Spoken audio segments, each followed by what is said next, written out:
नमस्कार। और आज की इस खास बातचीत में आपका स्वागत है।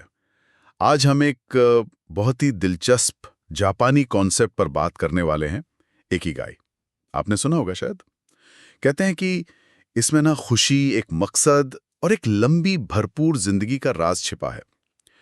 हमारी ये जो चर्चा है, ये खास तौर पर एक किताब है, Ikigai the Japanese secret to a meaningful life, उसके कुछ आइडियाज पर आधारित रहेगी।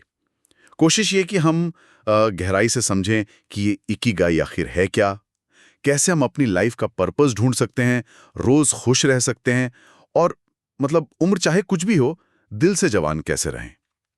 तो चलिए इस जापानी फलसफे को थोड़ा और करीब से जानते हैं। तो सबसे पहले यही सवाल कि ये इकिगाई, सही उच्चारण है इकिगाई, है ना? ये हाँ, तो ये आखिर है क्या? क्या ये कोई बहुत कॉम्प्लेक्स फिलॉसफी है या कुछ और? नहीं, देखिए, ये बहुत कॉम्प्लेक्स नहीं है, बल्कि बहुत सहज और कह सकते हैं पर्सनल कॉन्सेप्ट है। इसका अगर शब्द का मतलब देखें तो वो है सुबह उठने की वजह। सुबह उठने की वजह। अच्छा। हाँ, या होने का कारण। मतलब वो चीज जो आपकी जिंदगी को मायने देती है, जो आपको रोज सुबह बिस्तर से उठने के लिए इन्हें किक देती है, प्रेरित करती है। और दिलचस्प बात यह है कि जापानी कल्चर में ये माना जाता है कि हर इंसान का, हर किसी का अपना एक इकिगाई होता ही है, चाहे वो उसे जानता हो या नहीं। अच्छा, मतलब ये जरूरी नहीं कि ये कोई बहुत बड़ा अचीवमेंट हो या कोई दुनिया बदलने वाला काम ही हो, ऐसा कुछ? नहीं, बिल्कुल नहीं। और यही इसकी खूबसूरती है। इकिगाई आपको अपने रोज के काम में मिल सकता है, किसी आर्ट में, हॉबी में, परिवार के साथ जो पल बिताते हैं उसमें, या फिर प्रकृति से जुड़ने में, दूसरों की बस थोड़ी मदद कर देने में। इन छोटी चीजों में भी हो सकता है। जरूरी बस ये है कि वो काम या वो एहसास आपको अंदर से खुशी दे, आपको लगे कि हाँ, मैं जिंदा हूं। ये बाहरी सक्सेस से ज्यादा अंदर की सेटिस्फैक्शन की बात है। किताब में इकिगाई को समझने के लिए 4 एलिमेंट्स या 4 दायरों की बात की गई है, उनके मिलने की जगह। वो 4 दायरे कौन से हैं और ये जुड़ते कैसे हैं? हाँ, ये 4 सवाल हैं जो एक तरह से खुद से पूछने होते हैं। ठीक है। पहला, वो क्या है जिसे आप सच में प्यार करते हैं, मतलब आपका जुनून, आपका पैशन। ठीक है, पैशन। दूसरा, आप किस चीज में नेचुरली अच्छे हैं, आपकी प्रतिभा, आपकी स्किल्स। स्किल्स। तीसरा, दुनिया को किस चीज की जरूरत है जो आप दे सकते हैं। ओके, दुनिया की जरूरत, मिशन। और चौथा, आप किस काम के लिए भुगतान पा सकते हैं, यानी आपका पेशा या प्रोफेशन। तो इकिगाई वो पॉइंट है जहां ये चारों चीजें मिल जाती हैं, पैशन, स्किल, दुनिया की जरूरत और जिससे कमाई हो सके। बिल्कुल सही। इकिगाई को वो स्वीट स्पॉट कहा गया है। लेकिन यहाँ एक बात समझना जरूरी है, ये सिर्फ पैसे कमाने या करियर बनाने का कोई सीधा फॉर्मूला नहीं है। राइट। कई बार लोग सोचते हैं कि भाई इन चारों में से अगर एक भी चीज कम है तो इकिगाई मिल ही नहीं सकता। राइट। पर किताब का जोर इस बात पर है कि इन चारों के बीच एक बैलेंस खोजना। बैलेंस, संतुलन। हाँ, संतुलन। और ऐसा काम करना जो आपको गहरी संतुष्टि दे, भले ही वो आपकी मेन इनकम का सोर्स ना हो, वो भी इकिगाई का हिस्सा हो सकता है। तो ये पैशन, प्रतिभा, मिशन और पेशे के बीच एक तालमेल, एक हार्मनी खोजने की जर्नी है। ये संतुलन वाली बात वाकई बहुत अहम है। किताब में ओकिनावा का जिक्र है। वहाँ एक गांव है, ओगिमी। उसे शतायु लोगों का गांव या विलेज ऑफ लॉन्जेविटी भी कहते हैं। वहाँ लोग 100 साल से ज्यादा जीते हैं। वो भी हेल्दी और खुश रहकर। क्या उनकी लाइफ में ये इकिगाई वाली बात दिखती है? अरे बिल्कुल, ओगिमी गांव तो इसका जीता जागता सबूत है। जब किताब के लेखकों ने वहां के बुजुर्गों से पूछा कि भाई आपकी लंबी उम्र और खुशी का राज क्या है, तो जवाब बड़ा ही सिंपल था। किसी ने कोई जादुई गोली या कोई खास कसरत नहीं बताई। अच्छा, फिर क्या कहा? उन्होंने कहा, हम हर दिन एक मकसद के साथ जीते हैं, हम आपस में जुड़े रहते हैं, मतलब कम्युनिटी बहुत स्ट्रांग है, और हम जिंदगी से कभी रिटायर नहीं होते। रिटायर नहीं होते? हाँ, उनकी लाइफस्टाइल में कोई हड़बड़ी नहीं है। वो धीमी गति से जीते हैं, छोटे छोटे पलों को एंजॉय करते हैं, जैसे सुबह की चाय, पड़ोसियों से गपशप, अपने बगीचे में काम करना, लोकल फेस्टिवल में हिस्सा लेना। मतलब उनकी लंबी उम्र का सीक्रेट उनकी सादगी और पर्पसफुल लाइफ में है। ये तो आजकल की जो रैट रेस है उससे बिल्कुल उल्टा है। हाँ, और यही तो इकिगाई का सार है। उनके लिए उनका इकिगाई शायद उनकी बुनाई में हो सकता है, या कम्युनिटी के किसी काम में, या बस अपने गार्डन की देखभाल करने में। ये दिखाता है कि मकसद का मतलब हमेशा कुछ बहुत बड़ा अचीव करना नहीं होता, रोज के कामों को भी अगर आप प्यार और ध्यान से करते हैं तो वो आपको एक गहरा पर्पस दे सकता है। यही सिंपल, मकसद भरी लाइफस्टाइल उन्हें फिजिकली और मेंटली दोनों तरह से यंग रखती है। किताब में इकिगाई के साथ जीने के 10 नियम भी दिए गए हैं। ये सुनने में ऐसा लगता है जैसे ये ओकिनावा के लोगों की लाइफस्टाइल से निकले हैं। क्या हम इन पर थोड़ी बात कर सकते हैं? शायद एक-एक करके देखने के बजाय कुछ मेन थीम्स में समझें इनको। हाँ, ये अच्छा रहेगा। इन 10 नियमों को हम कुछ बड़े आइडियाज में ग्रुप कर सकते हैं। पहला बड़ा आइडिया है वर्तमान में जीना और धीमी गति अपनाना। इसमें वो नियम आते हैं जैसे धीरे चलें, वर्तमान क्षण में जिएं, प्रेजेंट मोमेंट में रहना। हाँ, मुस्कुराएं और आभारी रहें और धन्यवाद दें। ये सब हमें क्या सिखाते हैं कि लाइफ कोई रेस नहीं है। जल्दबाजी छोड़ो, हर पल को महसूस करो, जो आपके पास है उसके लिए शुक्रगुजार रहो। ये सोच स्ट्रेस कम करती है और खुशी बढ़ाती है। ये दिलचस्प है क्योंकि आजकल तो माहौल है फास्टर बेटर, हाँ, है ना? तो ये नियम तो उस सोच को चैलेंज करते हैं। बिल्कुल करते हैं। इकिगाई की फिलॉसफी हमें याद दिलाती है कि असली खुशी और सैटिस्फैक्शन अक्सर धीमी गति और प्रेजेंट मोमेंट में पूरी तरह मौजूद रहने से मिलती है। हड़बड़ी में हम जीवन के छोटे छोटे मजे, छोटी खुशियां मिस कर देते हैं। ओकिनावा के लोग ये बात अच्छे से समझते हैं। अच्छा, दूसरा बड़ा आइडिया शायद एक्टिव रहना और उद्देश्य से जुड़ा है। बिल्कुल। इसमें नियम आते हैं जैसे सक्रिय रहें, रिटायर ना हो, अपने जुनून का पालन करें और सीखना कभी बंद ना करें। इसका मतलब है कि लाइफ में हमेशा कुछ न कुछ करते रहना चाहिए जिससे आपको खुशी मिले, जो आपको बिजी रखे। रिटायरमेंट का मतलब ये नहीं कि आप पर्पसलेस हो जाएं। जो करना पसंद है उसे किसी न किसी रूप में करते रहें। सीखते रहना दिमाग को तेज रखता है और लाइफ में एक नयापन बनाए रखता है। अपने पैशन को अगर रोज थोड़ा सा भी टाइम दे तो वो भी जिंदगी में एनर्जी भर देता है। ये रिटायर ना हो वाली बात, ये शायद वेस्टर्न सोच से थोड़ी अलग है। वहां तो रिटायरमेंट मतलब काम बिल्कुल बंद। हाँ, ओकिनावा में ऐसा नहीं है। लोग भले ही फॉर्मल जॉब छोड़ दें पर वो कम्युनिटी में एक्टिव रहते हैं, अपनी हॉबीज पूरी करते हैं, दूसरों की मदद करते हैं। उनके पास हमेशा सुबह उठने की कोई ना कोई वजह होती है। यही एक्टिवनेस उन्हें लंबा और हेल्दी रखती है। और तीसरा मेन थीम, वो शायद फिजिकल और सोशल हेल्थ से जुड़ा है। सही पकड़ा आपने। इसमें नियम है जैसे पेट पूरा न भरें, यानी हारा हाचीबू। हारा हाचीबू, ये क्या है? ये ओकिनावा का सिद्धांत है। 80% पेट भरने तक ही खाना, मतलब थोड़ा कम खाना। अच्छा। हाँ, ये शरीर को हल्का और एनर्जेटिक रखता है। फिर है अच्छे दोस्तों से घिरे रहें और प्रकृति से दोबारा जुड़ें। अच्छे दोस्त और मजबूत सोशल कनेक्शन मेंटल हेल्थ और लंबी उम्र के लिए बहुत जरूरी हैं।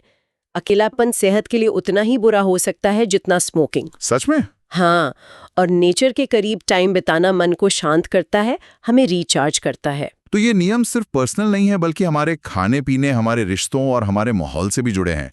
ये तो एक होलिस्टिक लाइफस्टाइल की बात हो गई। एकदम। ये कोई अलग अलग टिप्स नहीं है, ये सब आपस में जुड़े हुए सिद्धांत हैं जो एक बैलेंस्ड और मीनिंगफुल लाइफ की नींव रखते हैं। ये ओकिनावा के लोगों की लाइफस्टाइल का निचोड़ है जिसे उन्होंने सदियों से जिया है। किताब में फ्लो की अवस्था का भी जिक्र है। जी, ये क्या चीज है और इसका इकिगाई से क्या कनेक्शन है? फ्लो एक साइकोलॉजिकल स्टेट है। इसे एक साइकोलॉजिस्ट थे, मिहाई चिक्सेंटमिहाई, उन्होंने डिफाइन किया था। ये वो स्थिति है जब आप किसी काम में इतने डूब जाते हैं, इतने मग्न हो जाते हैं कि आपको समय का पता नहीं चलता। आसपास क्या हो रहा है उसका ध्यान नहीं रहता, यहाँ तक कि अपनी भूख प्यास का भी एहसास नहीं रहता। अच्छा। हाँ, आप पूरी तरह उस एक्टिविटी में खो जाते हैं। जैसे कोई आर्टिस्ट पेंटिंग करते हुए, या म्यूजिशियन बजाते हुए, कोई एथलीट खेलते हुए, यहाँ तक कि कोई प्रोग्रामर कोडिंग करते हुए या कोई कारीगर अपना काम करते हुए भी इसे महसूस कर सकता है। तो क्या फ्लो महसूस करना ही इकिगाई है? नहीं, फ्लो इकिगाई नहीं है, लेकिन ये इकिगाई के साथ जीने का एक बहुत ज़रूरी एक्सपीरियंस हो सकता है। फ्लो अक्सर तब होता है जब आप कोई ऐसा काम कर रहे होते हैं जिससे आप प्यार करते हैं, यानी पैशन, और जिसमें आप माहिर भी हैं, वोकेशन। और वो काम आपको चैलेंज तो करता है, लेकिन इतना मुश्किल भी नहीं होता कि आप फ्रस्ट्रेट हो जाए। अच्छा, मतलब एक सही बैलेंस। हाँ, बिल्कुल। जब आप अपने इकिगाई से जुड़े काम करते हैं, चाहे वो आपका प्रोफेशन हो या आपकी हॉबी, तो आपको अक्सर ये फ्लो वाली स्टेट महसूस होती है। ये एक तरह का सिग्नल है कि आप सही रास्ते पर हैं। आप कुछ ऐसा कर रहे हैं जो आपको पूरी तरह से अलाइव महसूस कराता है। ये बहुत दिलचस्प है। इसका मतलब इकिगाई सिर्फ एक डेस्टिनेशन नहीं है, बल्कि उस रास्ते पर चलने में जो मजा है वो भी है। बिल्कुल, इकिगाई सिर्फ मंजिल नहीं, वो सफर भी है, और फ्लो उस सफर का एक बहुत ही खूबसूरत पड़ाव है। आजकल की दुनिया में ना, खुशी को अक्सर बाहरी चीजों से जोड़ा जाता है, जैसे पैसा, फेम, आराम। लेकिन ये किताब इस आइडिया को चैलेंज करती है। वो कहती है कि सच्ची खुशी उद्देश्य से आती है, पोजीशन से नहीं। इस पर क्या कहेंगी आप? ये इकिगाई फिलॉसफी का एक सेंट्रल पॉइंट है।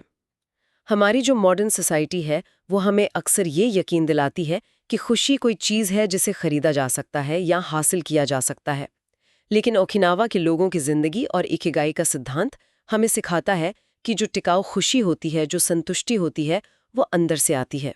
एक उद्देश्यपूर्ण जीवन जीने से, दूसरों से कनेक्टेड रहने से और लगातार सीखते और ग्रो करते रहने से। जिन लोगों का इकिगाई क्लियर होता है, उनके पास हर सुबह उठने की एक ठोस वजह होती है। वो सिर्फ जी नहीं रहे होते, वो एक मीनिंगफुल लाइफ जी रहे होते हैं। और रिसर्च भी ये बताती है कि जिन लोगों की लाइफ में सेंस ऑफ पर्पस होता है, वो ज्यादा हेल्दी और लंबी जिंदगी जीते हैं।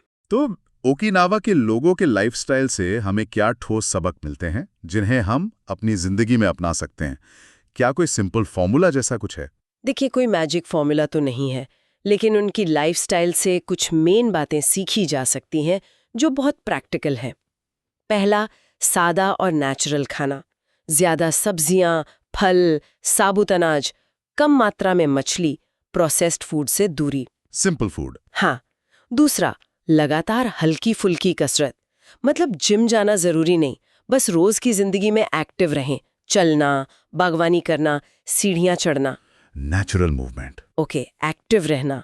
तीसरा, मजबूत सोशल बॉन्ड्स। परिवार और दोस्तों के साथ गहरे रिश्ते रखना, अपनी कम्युनिटी का हिस्सा बनना। कनेक्शन। चौथा, क्लियर पर्पस। अपना इकिगाई जानना और उसके हिसाब से जीना। इकिगाई। और पांचवा, पॉजिटिव नजरिया। मुस्कुराना, शुक्रगुजार रहना और जीवन की छोटी छोटी चीजों को एंजॉय करना। ये बातें सुनने में तो बहुत सीधी सादी लगती है, लेकिन शायद इन्हें असल में अपनाना ही असली चैलेंज है ना? हाँ, क्योंकि ये हमारी आजकल की लाइफस्टाइल की कई आदतों के बिल्कुल उलट है। लेकिन इनकी सादगी में ही इनकी ताकत है। ये कोई महंगे या कॉम्प्लिकेटेड तरीके नहीं है, इन्हें कोई भी कहीं भी अपना सकता है। तो अब सबसे बड़ा सवाल, अगर किसी को अपना इकिगाई नहीं पता, मान लीजिए कोई सुन रहा है और सोच रहा है कि मेरा इकिगाई क्या है, तो वो उसे कैसे खोज सकता है? क्या किताब में कोई तरीका बताया है? हाँ, किताब एक सिंपल सेल्फ रिफ्लेक्शन एक्सरसाइज बताती है। ये उन्हीं 4 सवालों पर आधारित है जिनकी हमने पहले बात की थी। आप आराम से कहीं शांत जगह बैठें और इन 4 सवालों के जवाब लिखें। पहला, मुझे क्या करना पसंद है, आपका पैशन। ठीक है। दूसरा, मैं किस काम में अच्छी हूं, आपकी प्रतिभा या स्किल। तीसरा, दुनिया को मुझसे क्या चाहिए, आपका मिशन। ओके। चौथा, मुझे किस काम के पैसे मिल सकते हैं, आपका प्रोफेशन। और फिर इन जवाबों में कॉमन क्या है वो देखना है। सर्कल्स में आ रहा है। वो जगह जहां ये सब मिलते हैं या जहां ज्यादातर चीजें मिलती हैं, वो आपके इकिगाई का कोर हो सकता है। लेकिन जैसा मैंने पहले कहा, ये कोई एक रात का काम नहीं है। इसमें टाइम लग सकता है, आपको चीजें ट्राई करनी पड़ सकती हैं, एक्सपेरिमेंट करना पड़ेगा। हाँ, ये खुद को बेहतर जानने का एक प्रोसेस है। और हो सकता है आपका इकिगाई समय के साथ बदले भी। ऐसा भी होता है। ये एक अच्छी शुरुआत हो सकती है खुद से पूछने के लिए। तो चलिए इस पूरी बातचीत के जो मुख्य बिंदु हैं उन्हें एक बार फिर से संक्षेप में दोहरा लेते हैं। जरूर। तो इकिगाई का मतलब है सुबह जागने की वजह खोजना। ये पैशन, प्रतिभा, मिशन और पेशे के मिलने की जगह पर पाया जाता है, लेकिन इसमें संतुलन बहुत महत्वपूर्ण है। हाँ, संतुलन। ओकिनावा के लोग हमें सिखाते हैं कि एक्टिव रहना, धीरे चलना, जरूरत से कम खाना, अच्छे दोस्त बनाना, प्रकृति से जुड़ना, आभारी रहना, वर्तमान में जीना, सीखते रहना और अपने जुनून को फॉलो करना, ये सब एक लंबी और खुशहाल जिंदगी की चाबियां हैं। फ्लो की अवस्था इस सफर का एक सुखद अनुभव है। और सबसे अहम बात, सच्ची खुशी बाहरी चीजों से नहीं, बल्कि एक उद्देश्यपूर्ण जीवन जीने से मिलती है। ये वाकई बहुत गहरे और काम के सबक हैं। हाँ, और याद रखिए, आपका इकिगाई कहीं बाहर नहीं है, वो आपके अंदर ही है। बस उसे खोजने की जरूरत है। और ये बिल्कुल जरूरी नहीं कि वो कोई बहुत बड़ी या दुनिया हिला देने वाली चीज हो।